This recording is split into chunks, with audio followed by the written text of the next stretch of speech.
Hello hi, എല്ലാവർക്കും എൻ്റെ YouTube ചാനലിലേക്ക് സ്വാഗതം. നമ്മുടെ കേരളത്തിൽ നല്ലവർക്ക് വളരുന്ന രണ്ടിനം കൂണുകളാണ്, ഒന്ന് ചിപ്പിക്കൂണും ഒന്ന് പാൽക്കൂണും. ഇവയിൽ ഏതാണ് നല്ലത് അല്ലെങ്കിൽ എങ്ങനെയൊക്കെയാണ് ഇതിൻ്റെ വ്യത്യാസങ്ങൾ എന്നതാണ് ഈ വീഡിയോ. അപ്പോൾ ഈ വീഡിയോ നിങ്ങൾ ഫുള്ളായി കാണാൻ ശ്രമിക്കുക. ഇവ രണ്ടും കാണാൻ നല്ല വെള്ള നിറത്തിലുള്ള കൂണുകളാണ്. അതിമനോഹരമായ കാഴ്ചയാണ് ഇതിങ്ങനെ പിടിച്ചു നിൽക്കുന്ന കാണാൻ. ടേസ്റ്റ് വൈസ് നോക്കുന്നത് രണ്ടിനും ഏകദേശം ഒരേ ടേസ്റ്റൊക്കെ തന്നെയാണ്.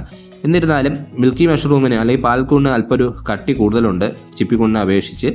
അതാണ് അതിൻ്റെ ഒരു ടേസ്റ്റ് വൈസിൽ നോക്കുമ്പോൾ ഒരു വ്യത്യാസം എന്ന് പറയാം. രണ്ടും അത് നല്ല രുചിയാണ് കഴിക്കാനൊക്കെ.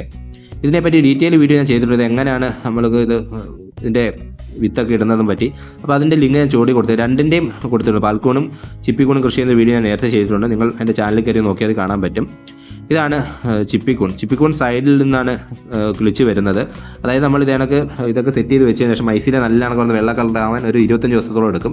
എന്നിട്ട് നമ്മൾ ബ്ലേഡ് വെച്ച് വശങ്ങളിൽ ചെറിയ പോറലുണ്ടാക്കി കൊടുത്ത് വെള്ളം സ്പ്രേ ചെയ്യുമ്പോൾ ഇത് കൂൺ വശങ്ങളിൽ നിന്നാണ് പൊട്ടി വരിക. ഇങ്ങനെ പൊട്ടി വരുന്ന കൂൺ ഒരു 3 ദിവസം കൊണ്ട് തന്നെ അത് പൂർണ്ണ വളർച്ചയെത്തും. ഇങ്ങനെ ഒരു ബാഗിൽ നിന്ന് നമുക്ക് ഏകദേശം 1 കിലോയോളാണ് പലപ്പോഴായിട്ട് കൂൺ ലഭിക്കുക. പാൽക്കൂണിനെ അപേക്ഷിച്ചതിന് വെയിറ്റ് കുറവാണ്. അപ്പം നമുക്ക് 100 ഗ്രാമൊക്കെ കൊടുക്കുമ്പോൾ കവർ നിറച്ച് കൊടുക്കാൻ പറ്റും. പാൽക്കൂണാണെങ്കിൽ 1-2 ഒക്കെ ഇടുമ്പോൾ തന്നെ 200-300 ഗ്രാമൊക്കെ ആവും. വളരെ വലുതായി പോകുന്ന ഒന്നാണ് പാൽക്കൂണുള്ളത്. അപ്പോൾ വിൽപ്പനയ്ക്ക് വയ്ക്കുമ്പോഴത്തേന് ഓരോരുത്തർ മേടിക്കാൻ കവറായിട്ട് എടുക്കുമ്പോഴത്തേന് രണ്ടിനെ വെയിറ്റ് സെയിം ആണെങ്കിൽ പോലും കാണുമ്പോൾ ചിപ്പിക്കൂൺ ഒരുപാടായിട്ടും പാൽക്കൂൺ കുറച്ചായിട്ടേ തോന്നത്തുള്ളൂ. അതുകൊണ്ട് എല്ലാവരും കൂടുതൽ വാങ്ങുന്നത് എപ്പോഴും ചിപ്പിക്കൂൺ തന്നെ ആയിരിക്കും. അതുകൊണ്ടായിരിക്കും കൂടുതൽ എല്ലാവരും കൃഷി ചെയ്യുന്ന ചിപ്പിക്കൂൺ. പിന്നെ ചിപ്പിക്കൂണിന് വേണ്ട ഒരു തണുത്തൊരു കാലാവസ്ഥയാണ്. അപ്പോൾ മഴക്കാലങ്ങളിലൊക്കെ ഇത് നല്ല രീതിയിൽ വളർത്താൻ പറ്റും. പാൽക്കൂണിനാണെങ്കിൽ അല്പം ചൂടുള്ള കാലാവസ്ഥയാണ് വേണ്ടത്.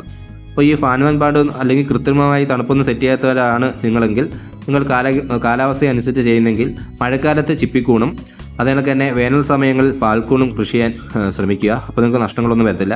പിന്നെ ചിപ്പിക്കൂണിനെ അപേക്ഷിച്ച് പാൽക്കൂൺ ഒരു സ്റ്റെപ്പ് കൂടെ അധികം ചെയ്യാനുണ്ട്. അതിനെ കേസിംഗ് എന്ന് പറയും.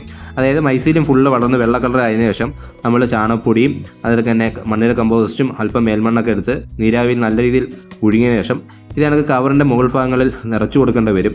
അത് ഏകദേശം 1 സെൻറ്റിമീറ്റർ കനത്തിൽ അല്പം ഒന്ന് ഇട്ട് കൊടുത്താൽ മതി. എന്നിട്ട് അതിൻ്റെ മുകളിലാണ് നമ്മൾ വെള്ളം സ്പ്രേ ചെയ്യുന്നത്. ഇത് വശങ്ങളിൽ നമ്മൾ ബ്ലേഡ് കൊണ്ട് കീറൽ ഇടാറില്ല. മിൽക്കി മഷ്റൂമിന് അതിൻ്റെ മുകൾ ഭാഗത്തായിട്ട് നമ്മൾ വെള്ളം സ്പ്രേ ചെയ്യുമ്പോൾ ഇതിനകത്ത് ചെറിയ ചെറിയ കൂണായിട്ട് പൊങ്ങി വരികയും അതും ഒരു 4-5 ദിവസം കൊണ്ട് വലിയ വലിപ്പത്തിലോട്ട് എത്തുകയും ചെയ്യും. ചിപ്പിക്കൂണെ കണക്ക് വളരെ പെട്ടെന്ന് വളരില്ല. അതിൻ്റെ ആയിട്ട് 2-3 ദിവസം അധികം എടുക്കും ഇത് വളർന്നു. പക്ഷേ ചിപ്പിക്കൂണിൻ്റെ ആയിട്ടും ഒരുപാട് സൈസ് വലുതാണ് പാൽക്കൂൺ. ഞാൻ പറഞ്ഞ കണക്ക് ഒരെണ്ണം തന്നെ 250-300 ഗ്രാമൊക്കെ വലിപ്പം വരും. അത്രയും വലിപ്പത്തിൽ പോകുന്ന ഒന്നാണ് മിൽക്കി മഷ്റൂം എന്നത്.